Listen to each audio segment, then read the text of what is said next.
আসসালামু আলাইকুম নানু ভাই। ওয়ালাইকুম। বসো। আসসালামু আলাইকুম মামা। আরে বাবা, সালামের উত্তরটা তো দিবি। তোর সব ধন সম্পত্তি তো আর চায় নাই। ওয়ালাইকুম সালাম।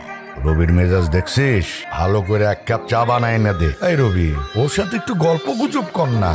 আমি যখন জামাই ছিলাম তখন আমাকে তোর নানির পরিবার মাথায় করে রাখতো।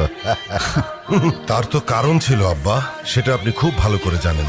আপনি তো ওর মতো কোনো সাধারণ পরিবার থেকে আসেননি। আমাদের বংশের মান মর্যাদা, ধন সম্পদ, নাম ডাক এসবের একটা ব্যাপার ছিল। আমার না আপনার জন্য খুব আফসোস হচ্ছে মামা। If I am not wrong, আমি যতদূর বুঝতে পারলাম আপনার কাছে খানদান, প্রপার্টিজ, নাম ডাক এসব কিছু ইম্পর্টেন্ট। মায়া, টান, ভালোবাসা এসব কিছু না।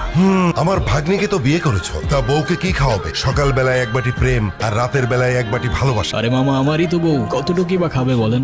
সমস্যা নেই। আর তারপরেও যদি কম পড়ে যায়, একজনেরটা না হয় দুজনে ভাগাভাগি করে নেব।